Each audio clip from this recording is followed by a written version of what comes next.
Let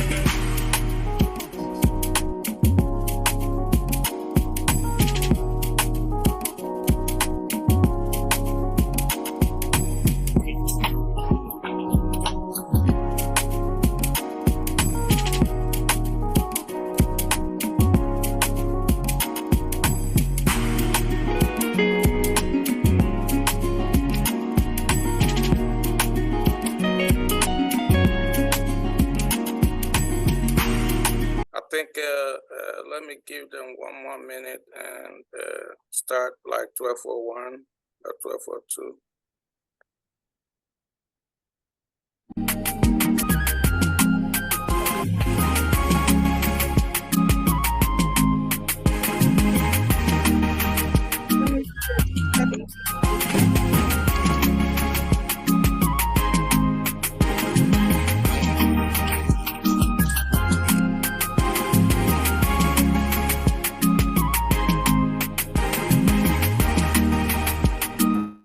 Hello, everyone. Thank you so much for joining us today for this important topic, restoring energy, mental health, and emotional wellness.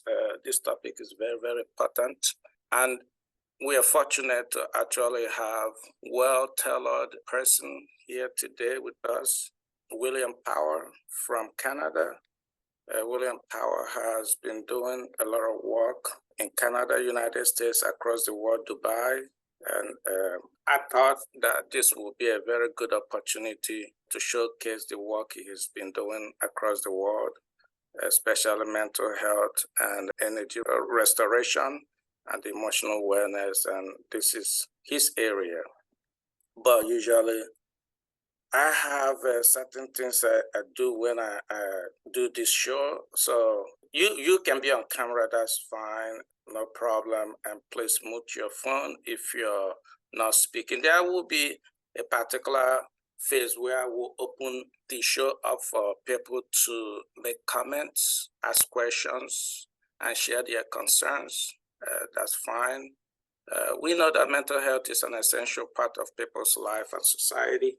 Poor mental health affects our well-being, our ability to work, and our relationship with friends, family, and community. Also, when I do this show, I try to put quotes and that could be relevant to the overall topic. And I usually put one quote from my tribe, Igbo. I'm from Igbo in Nigeria. And Mudembweke is well-known healer. In my village, growing up, we always listened to a lot of his quotes. One of the quotes he put in, or he stated over 100 years ago is, "Onye ala shiri na ibe ejire ga-agwọta ala ya agwọta, bụ na ya ga-ekwu nke abata ya n'ọnụ." This actually means in English language, a crazy person said that what makes it difficult to cure his or her craziness is that when he or she wants to say one thing, another thought comes to his or her thought and demanding to be said. So I'm not saying that mental health is craziness or psychopath or whatever. What we do know is that mental health has arrays of different type of issues that we as a society need to address. So I don't want anybody to misquote me. But there's other things I have been thinking about in the past few weeks because I'm going through a lot of stuff, myself. But I thought that when we or anybody, so in this case, I say when you know your purpose in life, you can plan it better to make informed decisions and live actionable life to fulfill your life purpose. So I think that is true in many cases. But before I actually introduce William, there's areas I want to talk about, specifically in mental health and health overall. We know that health will always be a comprehensive discussion and practice involving optimal health, acute and chronic physical health. And then I believe that chronic conditions and diseases, dental, optometry, and most importantly, mental health and social health issues should also be incorporated in anything we do, especially medical field and public health. So the prevalence of mental health right now globally is this. Millions of people suffer from this condition. 1 in 3 women suffer from mental health. 1 in 5 men suffer from mental health issue. Schizophrenia and bipolar disorder are less common, but still a larger impact in people.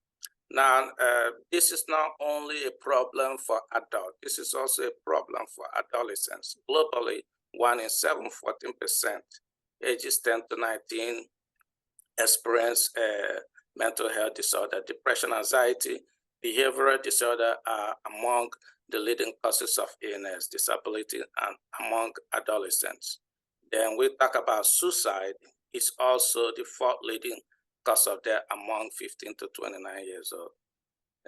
Major issues, failure to address this adolescent mental health condition will extend epigenetically to adult life. And then here we go, repeating the same cycle from womb to tomb to children and adult, and goes back in circle. So this is a bigger issue than, due to many factors that could include stigmatization about this. And we should, now in the 21st century, wake up that we should no longer stigmatize mental health. We should face it head on and tackle the issue. So globally, mental health issue is described here. There's totally right now 195 countries recognized in the world, right? Out of these 195, these are the kind of descriptive statistics of people with different type of mental health disorder that are actually recorded in different countries. And then depression data based on, continent and areas and regions in the world. The statistics are described here. There are a lot of countries that have focus on mental health, and many countries do not even have surveillance system to actually capture this issue, especially in developing countries. Mental health data globally continue.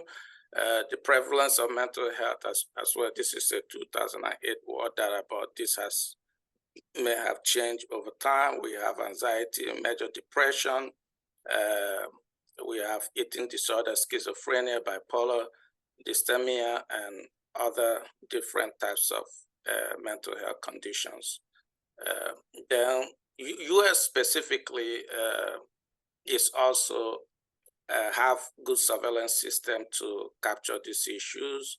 These are the trend of mental health, different types of mental health issue over time till 2019. This is the that I can get. If you look at mental health stratified by gender, when I say gender, I'm only focusing on women and men. These are the, kind of like the descriptive statistics of mental health. It seems clear based on these statistics, women overall has high burden of mental health compared to men.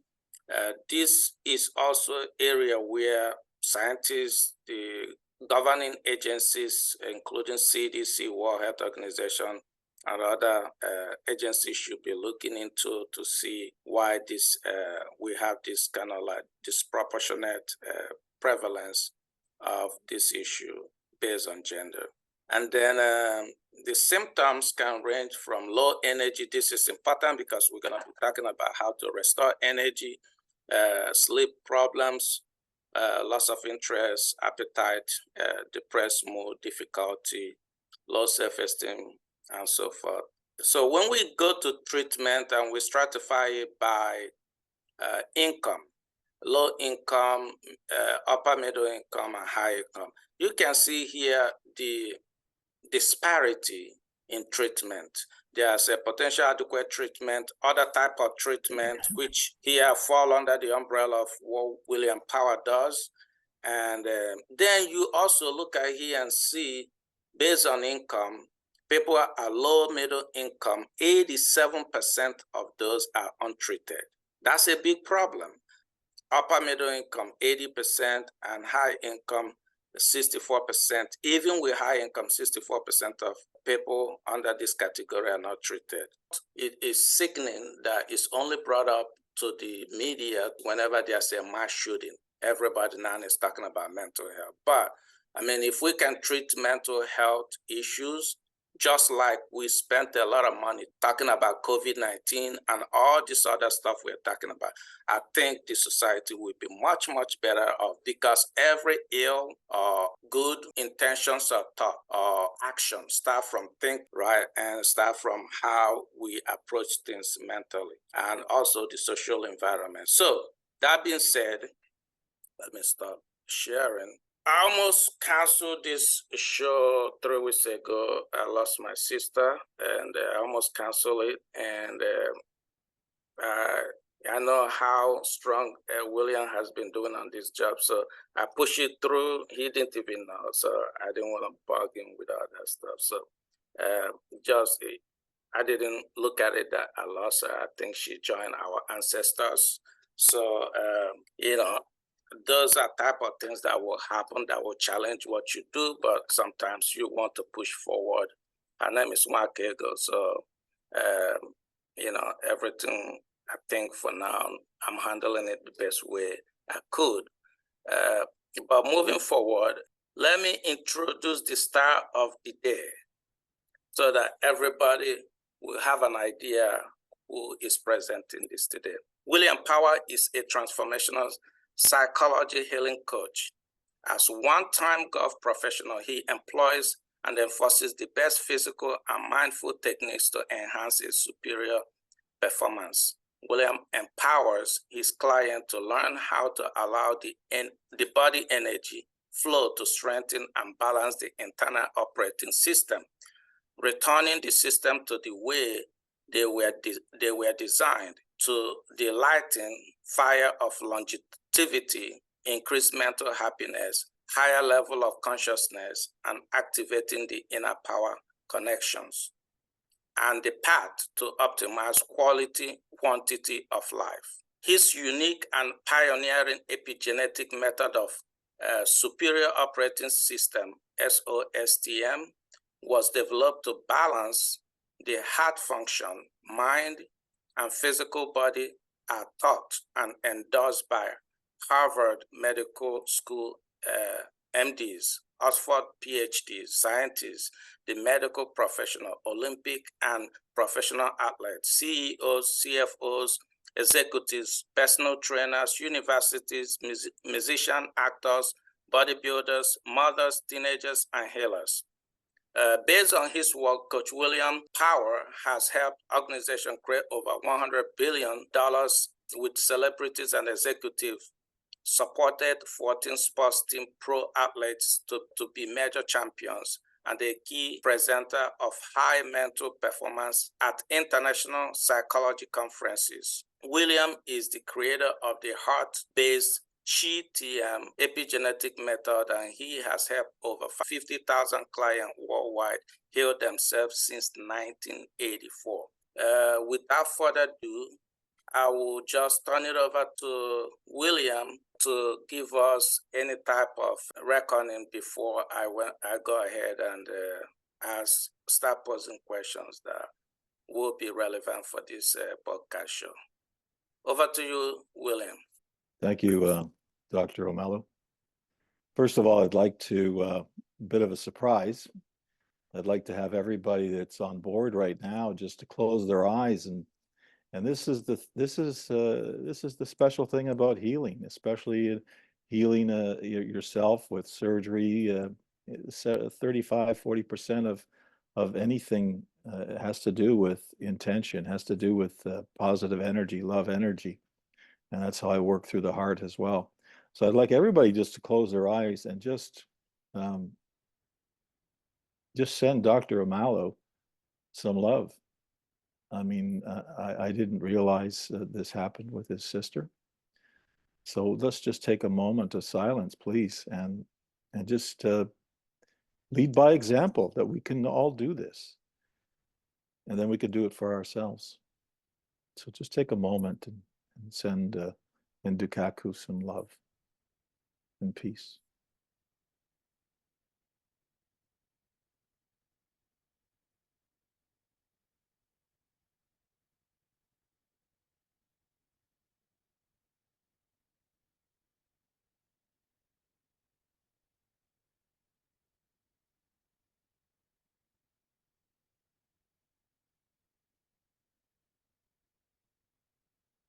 And just feel what you're grateful for in this moment, not only with your life and how that can help Dr. O'Malley as well.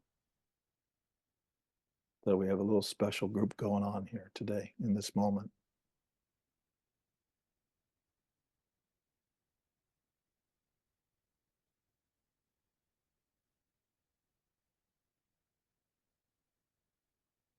Wonderful. Thank you.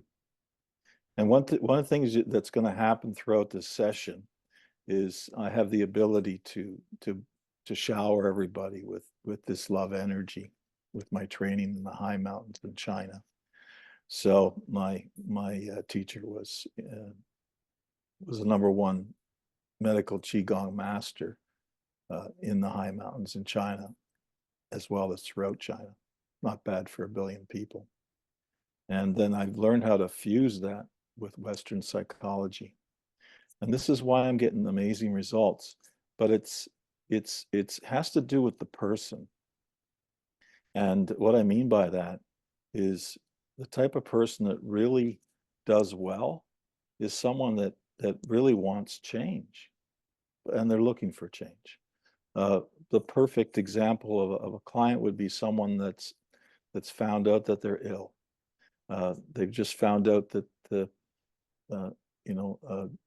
something's gone wrong or whatever. They're, for example, I had a client that was 42 years old, and he wasn't happy with $600,000 bonus at the end of the year, and he found out he had a tumor on his left testicle. Well, he somehow, through another client, he found me. So he was willing, he was perfect. He was willing to do anything what it took to change things. And the approach through epigenetic medicine is the reason why he had this tumor on his testicle in the first place. It didn't happen overnight. It's just that, and by the way, over 95%, meaning less than 5% of us on Earth are born with genetic problems. So that means 95% are born with no problems. And the reason why we're sick, the reason why we're depressed, the reason why we get into mental health, the reason why we want to commit suicide, all these different things, is because from baby up towards now, we have epigenetically sent a signal that is not what I call on the love channel. It's a signal of fear. It's a signal that changes the genes. So if you're a doctor on board with us today, or anybody else that believes that everything's gene driven, because that's what the media has been pushing for 100 years through allopathic medicine, etc., then you're going to need to just sit back, open up a little bit here, because my work is based on studies that it's not gene driven. Gene driven means that the genes are actually, they have no control. They're just there, like a blueprint, and the genes don't make a difference. So if you're thinking, oh, I got to look at my family's history like the doctor does. Did someone have diabetes? Did someone have cancer? Then you're probably going to have cancer. Well, that's not where I'm coming from. That's where the media has convinced us that everything is gene driven. Where I'm coming from and where I'm getting success is cell biologists proving that the gene has no control. It's only a blueprint, and it can only change from its environment through a signal from the mind, from the heart, from the mind. And if you're always in fear, if you're always sending a signal of fear because you've learned that through your environment of growing up through a tough childhood or having trauma, or the other aspect, so what can mess up the signal, because if you stay on a signal that is pure and loving through your life, you will never get sick. So sickness comes from mental. As Dr. O'Malley mentioned earlier, at the beginning, is it's a hidden thing. People are not even admitting that they have mental problems. Never mind going out and seeking help. And I have endorsed by psychiatrists, Harvard Medical School. I have clients that are psychologists and psychiatrists. I had one client in Dubai that was referred to me that was in a psychiatric ward, and after 4 months they came off their medication, and they went through testing, and they went home. And when I went to Dubai, it was interesting. On my next trip, uh, they had a follow-up with that psychiatrist, and that psychiatrist said, "How's that imaginary Coach William Power doing?" Because I was always brought up, I'm in the records. "What do you mean imaginary?" the client said. And my client said, "No, he's actually in Dubai. He's visiting Dubai." And the the psychiatrist thought it was still an imaginary thing. So eventually, within a week, the psychiatrist felt very much wanting to meet me, because he never heard of someone coming off of the medication so quickly and behaving and passing the test and returning home and acting back normal. And that's the thing. It was a matter of removing the toxins. It was a matter of changing the epigenetic signal back to love, telling the body to function the way it was designed, as 95% of us are born with. And the great thing about it is after meeting this psychiatrist in Dubai, he wanted me to work with him and his wife. So, which was kind of fun, one way to meet a new client. Back to the story about this other gentleman with a tumor on his testicle. He was willing to do anything. A perfect client. Wow. Didn't just willing to do anything, very open. So I work with him for 2 hours a day, once in the morning, once in the afternoon. I gave him homework to do in the middle, some exercises to do, and we changed that signal. We changed the signal as to why the tumor came from within in the first place. And this is a great story, because it's not just about the tumor. This is how we met. It went from 5 weeks later, he says, "I can't feel it there anymore." He says, I said, "Well, now the tough thing is you need to go to your oncologist and cancel the surgery." So he went to the specialist oncologist, and they said, "No, we got to go with surgery. This is not possible." "No, I want to do another scan." And and insisted. I said, it's your body. This is the thing. You got to be in charge of your body if you want to make change. And one of the psychiatrists said, "If you want to feel good, take the pill. If you want to make a difference, if you want to make change, if you want to do things, you got to face the mirror, do it yourself, and face the truth, and work with that signal, because the medication messes up the signal that makes you feel good. So you're not able to be really in charge." That's from my experience. And my experience is basically like constant flow of research. So back to this gentleman. Next thing you know, he finally gets them to do another scan, and they called him back in the office a couple of days later, and the oncologist says to him, "I'm sorry, we must misdiagnose you. You don't have a tumor. Well, the thing is, I made sure that, or he made sure that he wasn't going to bring up how it happened, what happened, because it's just best to keep it simple.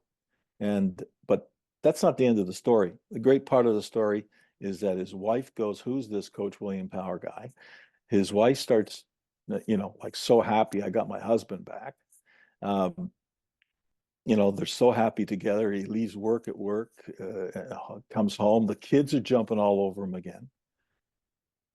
And then I said to him, "You've changed your signal.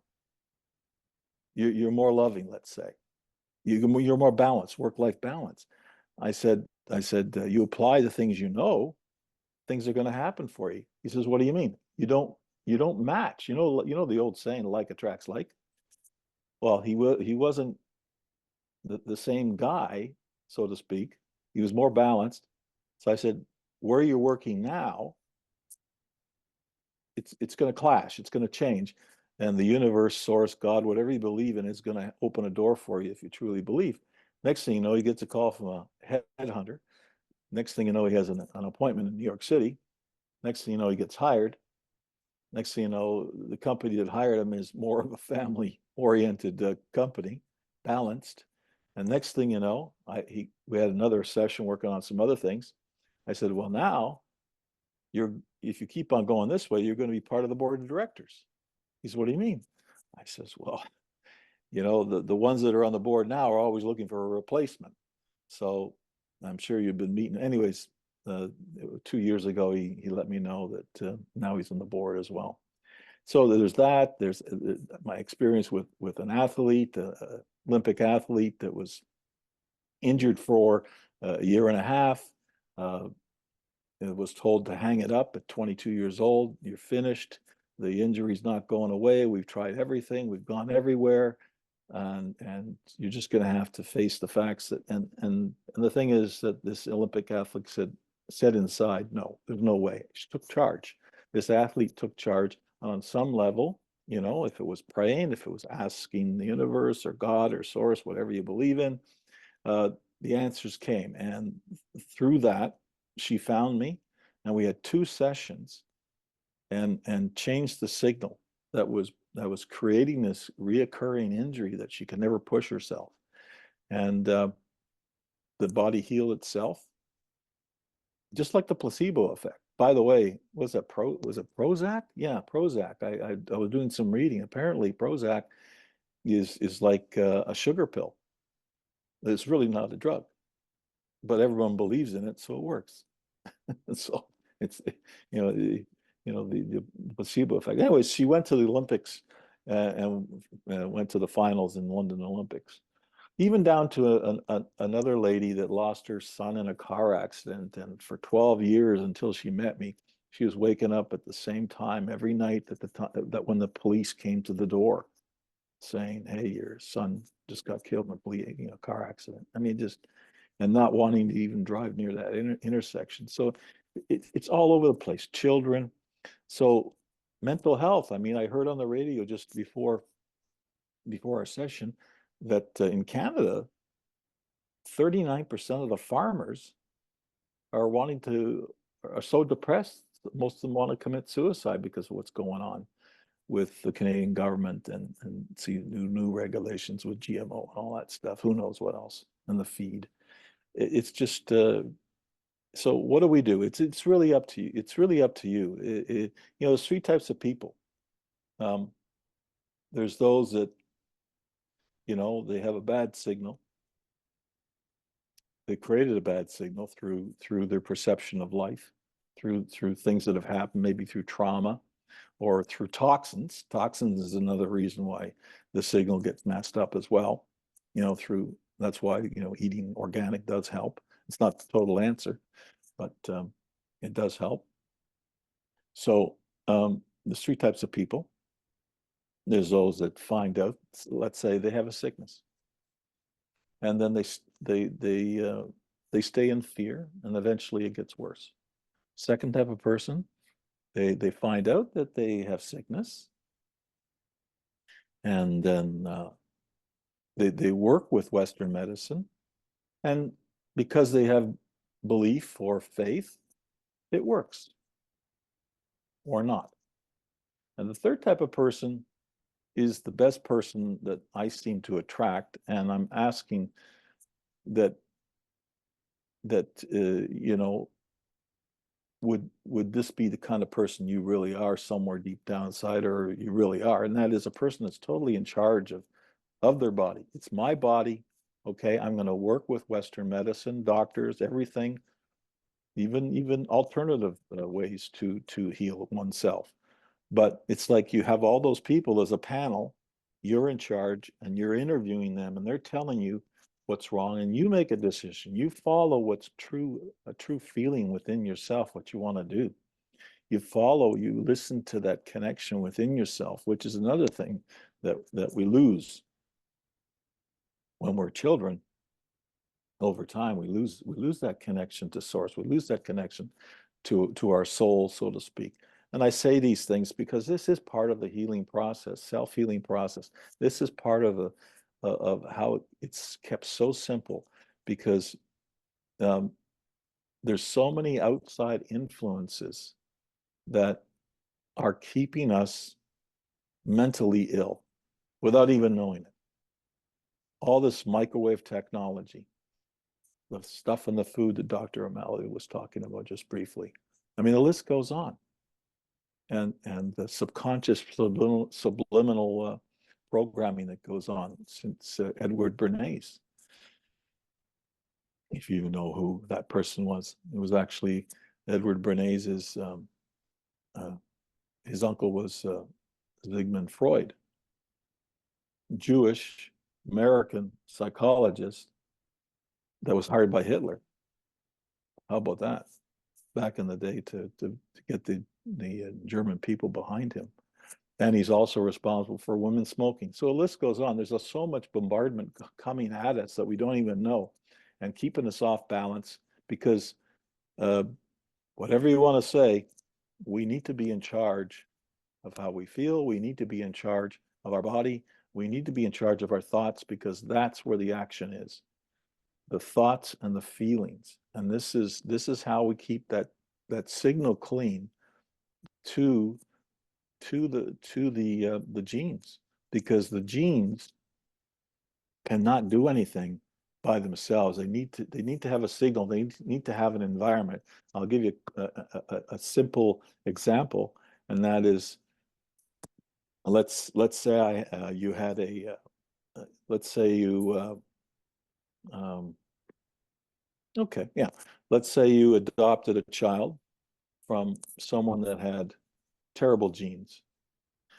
Or no, so let's the opposite. Let's say you adopt a child from someone that had great genes, but you believe that your genes, you know, from your family, you had cancer and diabetes and all that stuff, and you adopted them at a young age. They lived with you, and they took on that environment and the signal. Well, if it was gene driven, the perfect gene child wouldn't get sick, but that's not true. The signal changed by living with you around your environment, so to speak, if it was this way. And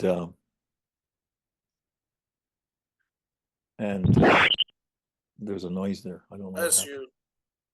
What's that? Is everything Yeah, good? I think somebody was sneezing. Go ahead. Okay.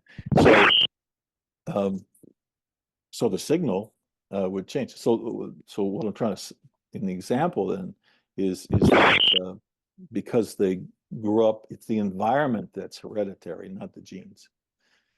And the opposite with say, if you had twins and they were separated at birth, and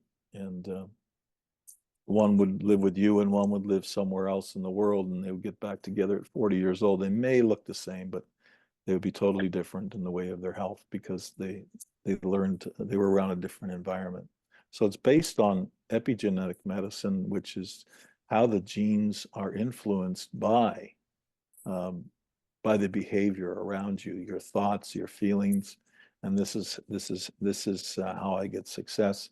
This is how my clients become happier and more loving and healthier. Thank you so much.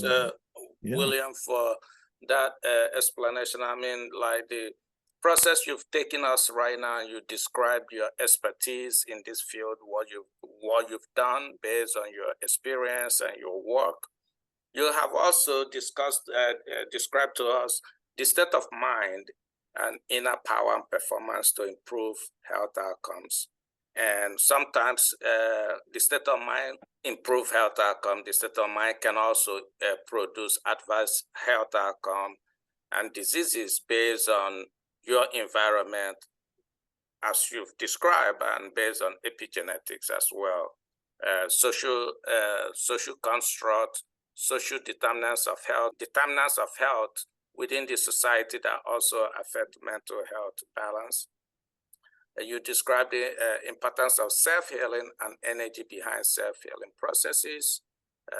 You also talked to us about how people become sick easily and what they should learn from the processes of preventing and delaying adverse health outcome. I mean, there's always something that's inevitable. Things will happen. People will get sick. People will live, and people will die. You will be happy sometimes, and you'll be sad. That's inevitable things in life. We cannot go around it, but it's better for people to understand the things around them that actually can make them sick. And sometimes if people around you can create some type of unlivable condition, you can forgive them, but you don't need to consistently and constantly allow them in your life to continue creating such environment, right? So that being said, I think we need to move forward to other areas that I wanted you to actually look into and actually take us through. And the question is, what are the stages you go through with people to help them optimize their inner energy and performance to better address their issue to become healthier? That's one question. The next question, if you can help us address this, what are the social implications associated with fear-based mindset? Well, it's kind of 1 and 2. I mean, energy work, the heart-based chi program, epigenetic program that I produced. It's based on understanding life force energy, chi, through meditation. Yoga does it through prana. Reiki came from medical qigong, for those that know Reiki. Energy works because of this. The cells are like a little battery. They have a negative charge inside and a positive charge outside the cell. Each cell in our body, and we have, over 50 trillion, by the way, each cell has 1.4 voltage. Well, that's not much. So when you go 1.4 times 50 trillion, I think that comes out to around 70 trillion voltage, or 700 trillion. Do the math. What I'm trying to say is that we are energy beings. And when we are a corpse and our soul leaves, there's no signal. So nothing happens. So when we have a signal, we're going to grow, our cells are going to grow one way or the other from that signal. And that signal's in the mind. So one of the things that I prescribe, so to speak, is you learn or choose to learn and want to learn, whatever works for you, a form of meditation. The yoga that I like is the prana yoga, the real based yoga, not just the exercise, not just the movement, not just getting dressed up in Lululemon clothing, etc. I'm talking about the original deep breathing yoga, etc., that moves the chi, the prana, same thing. And or doing a form of medical qigong or learning my heart-based chi or other forms as a prescription. And this also helps you calm down. We could do a little exercise if you like. if you I could talk about it, but we could do a little exercise, little test drive. I'm saying the Ferrari's pretty good, but let's take her out for a ride. Oh, I mean, we could do that. Do you feel like we could do that right now? we can. We can. How did you feel, by the way, after you received all that love from us? I mean, I mean, your voice hu- is different. humanity is always can be good and humanity can be bad, right? So I think humanity, when they come together and support each other, you definitely feel energy change in your body and positive energy in your body, and you always feel good. So that's undisputable. Like people can make people life miserable, and people can make people's life more easier to go with. So and thank you everyone for sending me love and sending me positive energy. I appreciate it. Well, it's something that the act of kindness we've forgotten how to do for a lot of us. And if the whole imagine what the world would be like if we spent time just learning how to do that for ourselves, and then it would automatically be easier to do it with others, for others, and be a wonderful world, so to speak. So, do you want to Yeah, do let's exercise and what are we doing? yeah, it'll change the energy. It'll change the conscious level, because that's the other thing is it's all about raising your consciousness. Because when you go from fear is a low level of consciousness, it's a low level of frequency. So when you raise from fear up, anger is fear, sadness is fear. But when you raise into love, joy, bliss, you think and feel differently, and that signal goes right to all of your cells, and they grow a different way. And this is why when the signal changes, the cells change. They get like happy faces on them, so to speak, and they heal themselves. That's why the energy work is just like a prescription that helps jumpstart all this. So if it's a daily practice, you may find that if you're ever around people that have done this kind of work, they seem to be more peaceful overall. They seem to handle pressure in life. They seem to have more creative thinking. That's how I help create all these executives and etc. in business, and celebrities make more money Y- because they're become more creative, more calm and peaceful, more productive in You a know, shorter you period know, of time.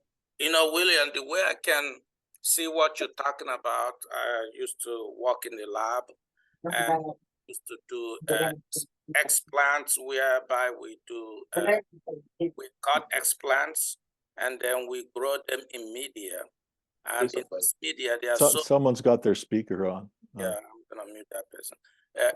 In this, let me unmute.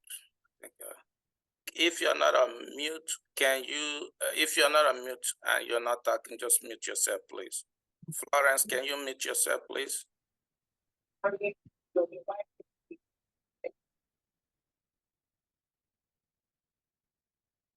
William, did I mute you? Can you unmute yourself?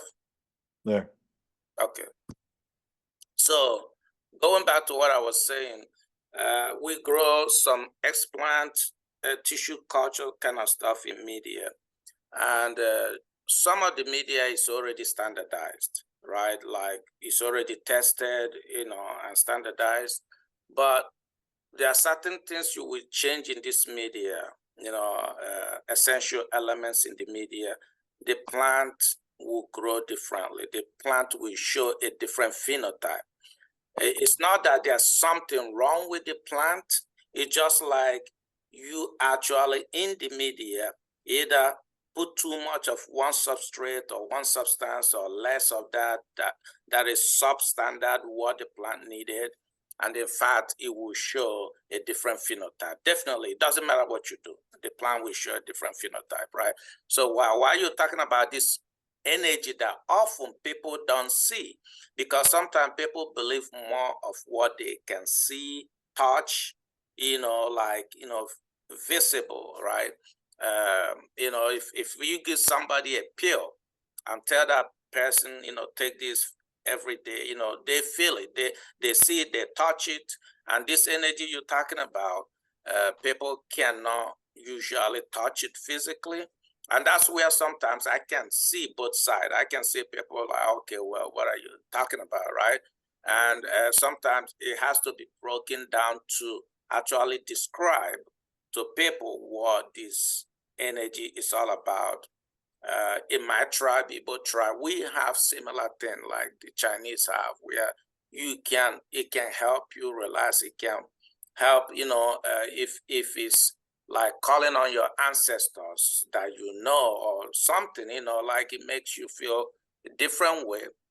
Whether it works or not is a different topic, but I can understand what you're talking about. So, Well, let's do something here, Andrew Kaku. Just have everybody close their eyes, please. Just close your eyes and take a breath through your nose, deep breath through your nose in, and breathe out through your nose. And breathe in through your nose and breathe out through your nose. Don't think. Just relax. Have the intention, okay, I'm open to trying something here with Coach William Power. Now put out your left hand and just turn your hand over. And what do you feel? Just resting your hand on your lap. What do you feel in your left hand? Just air or nothing. Okay. And just keeping your breath going just silently, nicely, consciously through your nose. Breathe in, breathe out. And just don't think, but feel. Do you feel anything happening in your left hand, in your palm of your left hand, in your fingers of your left hand? A tingling sensation, a magnetic sensation, heat, cold. Don't think, just feel. And breathe in and breathe out. A pulsating feeling.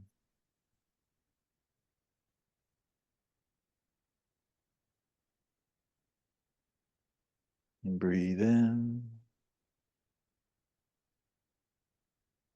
breathe out.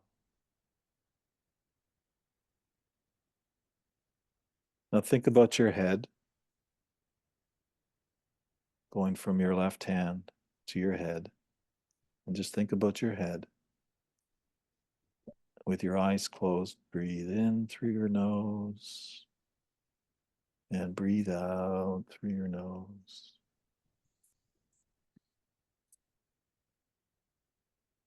And breathe in, breathe out.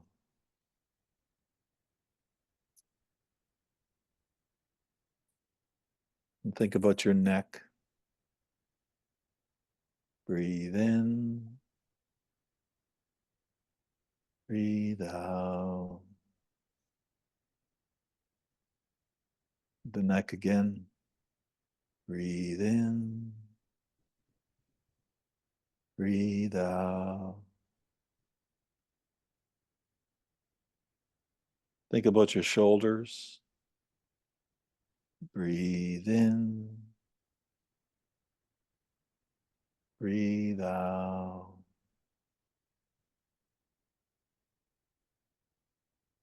Breathe in, breathe out. Beautiful. Just think about your heart. Breathe in, breathe out. Breathe in. Breathe out. Beautiful. Just notice how you're feeling. Is that how you'd like to feel more of?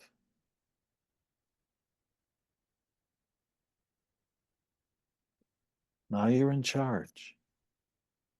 If you're feeling a little bliss, a little more calm and peaceful, a little more aware of your body, maybe some aches that you didn't know you had, or maybe they're gone, or maybe your thoughts are more clear.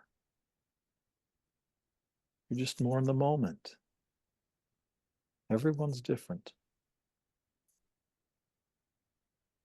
Now think about your left hand again. See if you feel something there.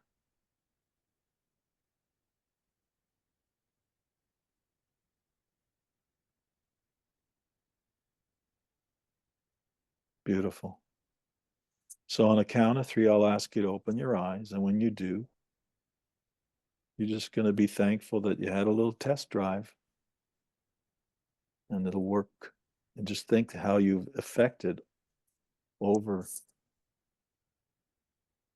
50 trillion cells in your body already. And they're smiling a little bit more. Removing toxins and helping you just feel better. 1, 2, 3.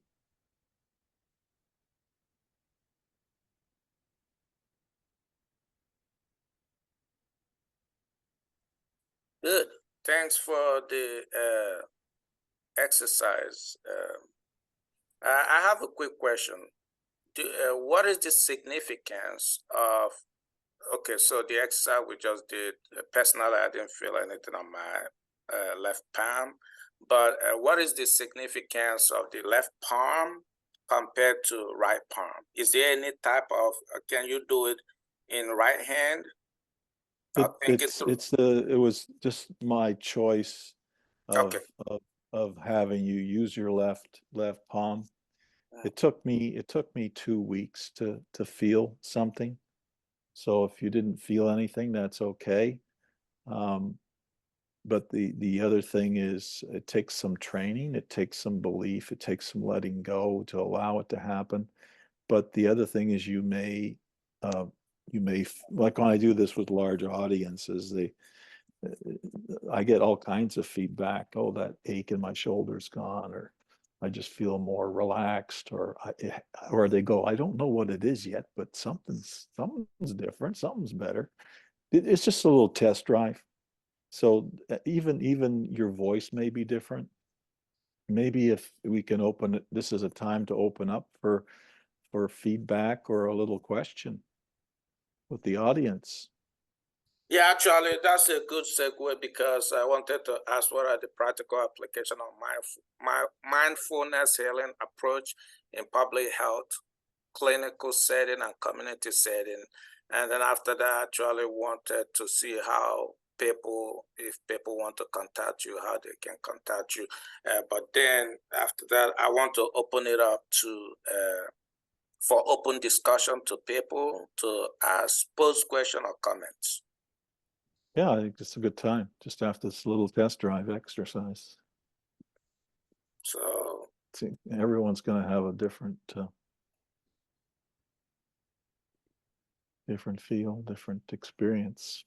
So let me ask a question to anybody. Did anybody feel anything on their left palm? And after that, you can pose a question to me or to William about this particular topic. Any questions? Is people scared to ask questions?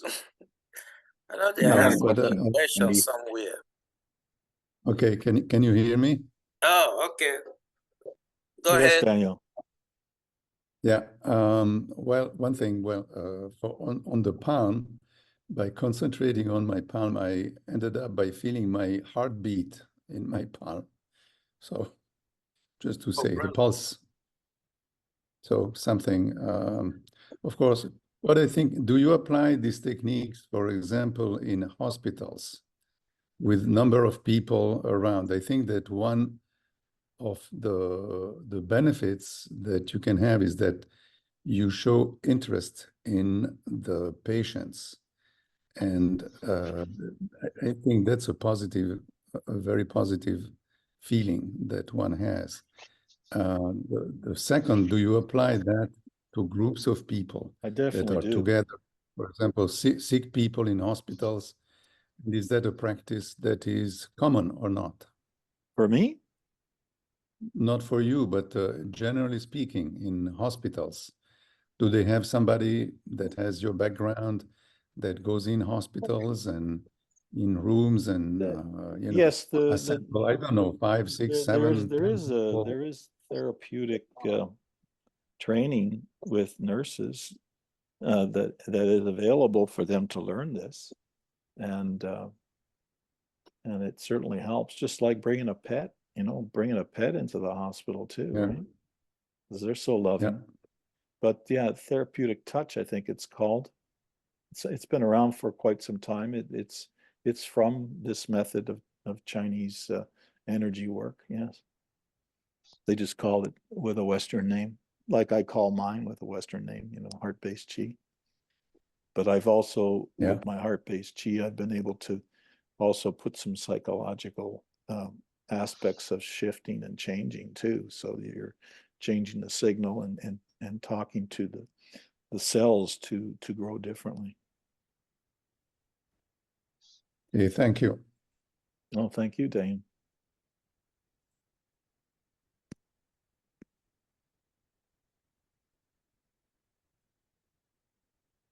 Oh, let me, since nobody asked, you were talking about the signaling. Yes. What kind of signal? Does it translate into chemical signals? Does it? Is what is the nature of those signals? Well, it's a language. I mean, the signal is coming from. Well, first of all, it's derived from your perception, from the brain. The brain perceives things, right? Which is in touch with your belief system, creates your belief system. And then the mind sends the signal. This is the best way to describe it, to the body, to the cells. And that either creates a disease or keeps it healthy. So the studies are showing, and it's not just overnight, the study's been going for over 25 years, that it's not gene driven at all.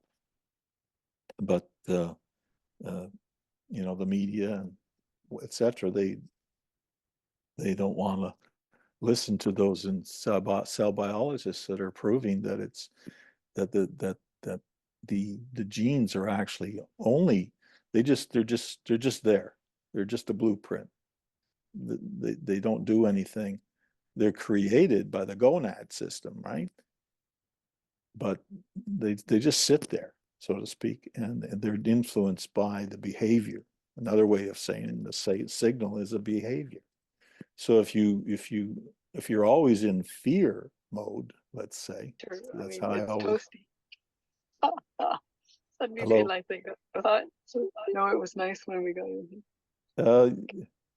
When you're in fear mode, to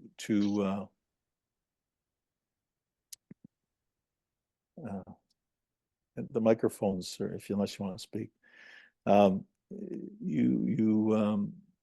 keep it simple. You're either on the love channel or on the fear channel, and when people understand the two, then it's pretty simple.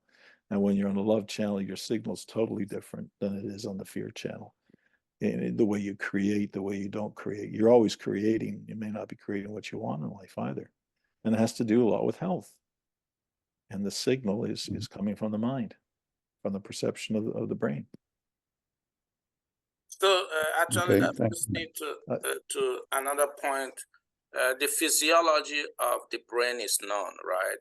And I'm a scientist, and I haven't seen any person that has mapped the physiology of the mind. So, in my sense, isn't the mind, the brain, and the mind, isn't it the same thing, or is there a different separation between the mind and the mind is actually, you know, that old show, The Saint, where they had the halo on top of the head. The mind is actually above the head. It's not inside the body. The mind is above. It's like a hologram. It's actually above, which is it's like a connection with source, the energy. And that's the other thing that we are not taught or believe to know, that we actually live in a Wi-Fi of energy, best way to describe it. Not just the energy in our cells, in our body, but we walk around in energy. And in fact, over 100 years ago, Tesla learned how to harness that life force energy that I'm talking about, that heals us, that keeps us going, and to drive vehicles and cars back over 100 years ago. But that all that was put aside. But that technology exists 100 years ago to harness. It's called free energy. We don't have to have electric power plants. The Tartarian, if you look up, if you can find the information, the Tartarian Empire, which was a civilization on Earth in the 1800s, they harnessed this energy, life force energy that's around us. It's called the field. You know, some people write books about it called the field that we live in, and it has intelligence as well, and you can harness it for electricity. And there's some remnants of this, of how the homes that were built back then to harness this energy for heat, etc. There's a lot of things we don't know, but I think that's changing. I think the world we're getting tired of being kept in the dark about things. And I truly believe that, you know, frequency is something, and energy is something that is a healing property that will be soon in our lives. Believe it or not, I think that it's been kind of hidden from us on purpose for profits. Like anything else, money tends to keep things a certain way on Earth, unfortunately. But no, yeah, there's a lot more to keep in ourselves. We're designed to live hundreds of years, hundreds, maybe thousands, from some of the things. I mean, my teacher, he said he knew this guy, and he's gone through like 35 wives, because the guy's like 500 years old in the mountains of China. You know? So stuff like that. Thank you so much for that insight. You know, we learn new things every day. You know, as you read and acquire knowledge, you grow. And I don't necessarily think that knowledge is power. For me personally, I think that, in fact, information is power, because you can have as much knowledge as you can acquire, and if you don't have the necessary information, you will not, you know, be informed. I think as much as knowledge is important to acquire, you need to get your hands on the right information to make informed decision. So I really appreciate this podcast and information you presented. I will also give one more opportunity or two to the audience. Did anybody else have any question? I don't know if anybody has a question that they put in the chat. Let me look. But please, if you have any question, clarification, concern, this is your opportunity to pose the questions to me or to the guest speaker, William. He's really interested in hearing your take on this topic. And also, William, can you put kind of like your contact in the chat as well, please? I think, did anybody want to say something? Hi, hello everybody. I'm Sheila. I just want to wish everybody happy holidays. I'm sorry I have to leave. I want to thank you, doctor, and I'm very sorry to hear about your sister. I know it'll be a sorrowful time for you, but I wish you healing and beautiful energy. Thank you, William, for the invitation today. And I'm sorry I have to go, but I just wanted to say thank you to everybody for sharing this experience. It's been wonderful. Thank you so much. You're Thank you, welcome. Sheila. Have a wonderful day. You're welcome. Thank you. Yeah, my website, Sheila, is coachwilliampower.com, and then there's some contact information in there as well. coachwilliampower.com. So Thank you very, very much. you're welcome. Cheers, everybody.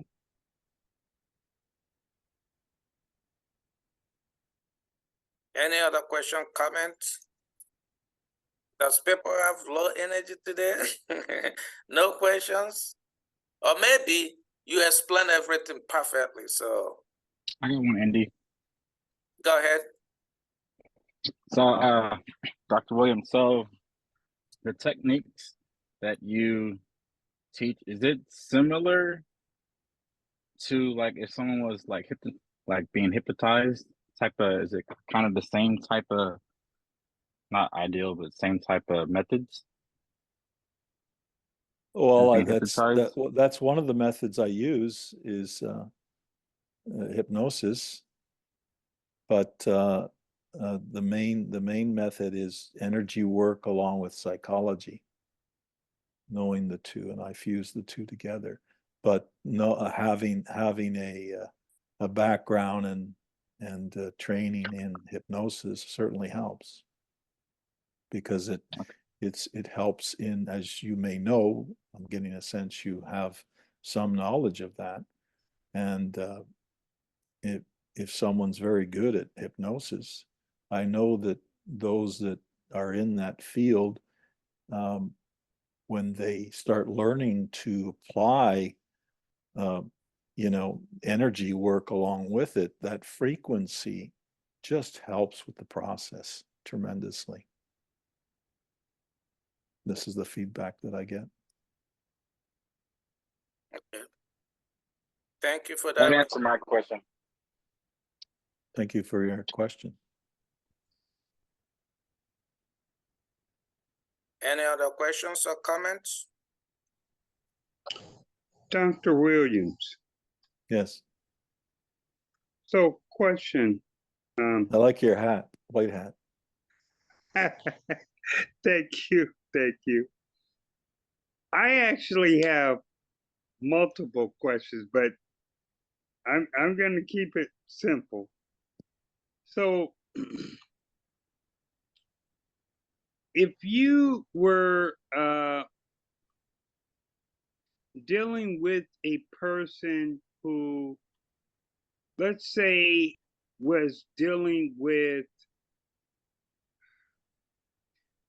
they needed a liver transplant, and they were imbued with, all the feelings, all that in that they've been encountering frustration about even just getting their blood work done to get their blood typing. And I'm sure you're fully aware, if a person is working on getting a liver transplant, the blood typing would be paramount in all of that. But Yes. but because I have a friend and she recently has like really been frustrated with her medical situation. Recently, she was on the phone crying, everything, and I did my best to be of support. So Rodney, what is the question? What is the question that you're asking? What would be the best way to be of support to a person like that? Well, first of all, my friend, brother, is just love her, you know. Just send her love like we did with Dr. Amalo at the beginning. That would be the first thing. Even while you're listening, while she's crying like you were describing there, just love her, you know, feeling that she's accepted and she has support. Second, you can tell her this, and I would tell her this if she was a client or whatever.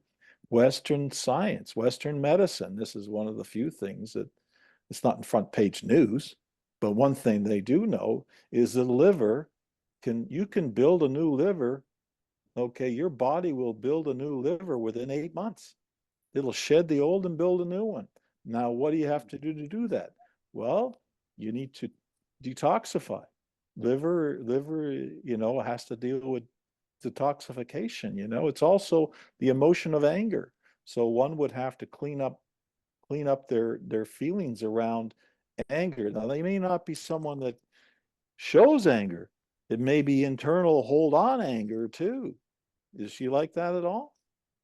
Yeah. So it's Yeah. also an emotional, they got to clean up that signal so that she becomes learning how to be more happy and joyful and loving, and do some liver detox, maybe find another alternative practitioner or nutritionist or someone that can help her, you know, detox her system, because toxicity breaks the signal as well, as I mentioned before. And it's very difficult for mental clients that are so much that are so much on the medication that they're not able to be in charge of the signal. So they're feeling so good. It's like up here in Canada, ever since they legalized marijuana, it's you know, the desire of people are just changed. Everything's changed. They're just feeling good all the time, and I don't. They're not getting things done. But that's my opinion. But no, so love her, you know, have her feel good through it, some kind of a form of detox. And it doesn't have to be expensive. There's some natural remedies, you know, that you can learn how to detox.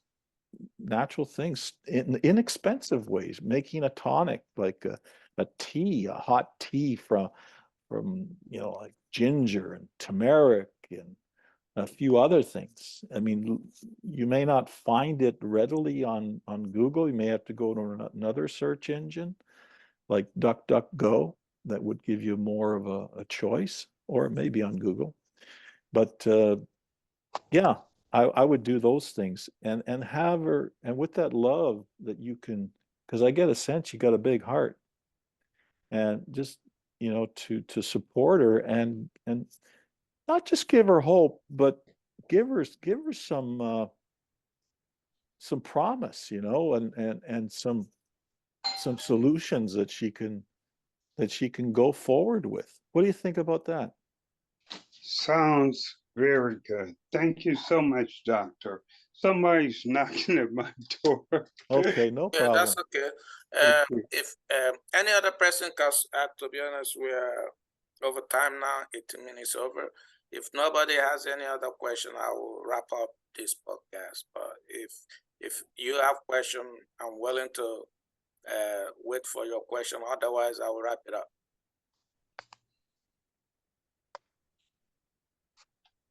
Going? One second. Oh, sorry. Okay, so it seems nobody else has any questions. Just to wrap it up, thank you everyone for attending the podcast. I think steps to healthy mental health. I believe You are. okay. Can you mute your phone, please? I'm already gonna vote for you. I appreciate it. Rodney, can you mute your phone? Huh? Yeah. Help me out, sis. Okay. So what I'm talking about here is that, just to wrap this up, thank you, William, for accepting the invitation to present this amazing topic to the audience. I think each individual, the government and the community should respond to mental health as we did with COVID-19. This is an issue in the community and globally. Attention should not be given to mental health issue only when there's an incidence of mass shooting or something that terrorize the community. Effectively, there should be a tracking monitoring approach to track and monitor mental health and exposure to its risk factors. Like William said, there's exposures that are signals that are coming from extrinsically that affect mental health issue. We should promote healthy diet and lifestyles that support healthy brain development. That also means that we should reduce our risk, known risk of all the toxins that also William discussed. We should be able to promote equitable opportunity for youths and adults regardless of race, gender, and ethnicity, maintain physical activity and address mental health determinants and healthy social environment. Provide options of effective and affordable evidence-based intervention. I think I will leave it here. And William, do you have any other closeout statement or comment you need to make? Otherwise, I'm really happy that this happened and the message was sent out as also a signal. This podcast will be posted on YouTube tomorrow. So if you did not subscribe to my channel, Popaholic Show and Podcast, please do subscribe to the channel. Go to YouTube, type in Popaholic, and then subscribe. In fact, I will post it in the chat so people can. Well, I just want to say thank you very much for allowing and setting this up and being in my life, Dr. Umalo. And it's just magical how we met as well and how we've kept in touch. And, you know, it's so important to come from the heart and to offer information, like you say, and people have choice. People have choice of what they want to do with it, what they want to do with their life. But the thing I want to leave is for things to change, who must change first? For things to change, who must change? Don't expect someone else. You got to look in the mirror on this, and it's important to come from responsibility and catch yourself if you're laying blame, catch yourself if you're justifying, and come from responsibility and do your very best and come from a place where you're curious, you want to ask questions, you want to discover. And that would start the journey of taking care and being in charge of your signal, being in charge of your health in this way. So I thank you very much for your time and your patience. It's very the most precious thing someone can give you is their time. So lots of love from Canada, and all the best. And hope to see you again. We may do this in January. So keep in touch. That's correct. We will continue doing this next year. We will do a lot of these sessions with William, just to transfer a lot of positive energy to people. Here, I'm sharing my podcast and my website, YouTube channel, and also my website. So I also put it in the chat. So please make sure you go in and subscribe. This is the only way you can support the work we do. And also, not just subscribing, please share the YouTube channel to your families and friends and contacts, and also suggest to them to subscribe and attend this podcast. Thank you, everyone. Sorry that we went over, but I think it's worth it. Thank you, and have a wonderful and blessed day. Thank you. Thank Bye-bye. you. Thank you. Thank Bye. you. Thank you, Dr. Bye-bye. Thank you. Thank you. Bye-bye. Thank you. Thank you. Bye. Thank Thank you. you, Sorry everyone. to interrupt. The future mayor of Sacramento is here, just knocked on my door. Dr. Hey, Flo. how are you doing? Hey, good. Sorry to interrupt. We got the phone on mute, but I got to listen in, and I agree with so much of what you're working on, and would love to be your mayor to be able to help support it. So Thank you so much. And if you can also subscribe to our channel, Mayor, potential Mayor of Sacramento, we will really appreciate it. It's Popaholic Show and Podcast. okay, please, and also please send it to me so I can make sure I have it right. I will send it to Okay. Rodney right now, and Rodney will share it to you as well. Okay, And perfect. then we do this show every month. We have different variety of topic. I think the next show we're gonna be doing is gestational weight gain. A study done by Dr. Emenambu in I think Mississippi, right? Mississippi among African American women, and how gestational weight gain affect infant mortality among Black women. That will be done next year, and I will share with Rodney as well, and Rodney can also invite you if you're interested. Thank you so much. It's Popaholic on Instagram, Popaholic on YouTube channel. on YouTube. Okay, I'll go there now. Okay, all right. Thank you, Thank brother. you. Thank you, Rodney. Thank you, Abdul. Really appreciate it. I hope you're doing well. Thank And you, we will brother. talk later, okay? Yes, sir. Peace Okay. and blessings to my brother. Okay, thank you, my brother. I love you. Love you too. Peace, Black. Subscribed. She said subscribe. Yep, I already found it. She found it. All right, good. Thank you. All right. Peace, Black. Okay. Hi, Felicia. How are you doing?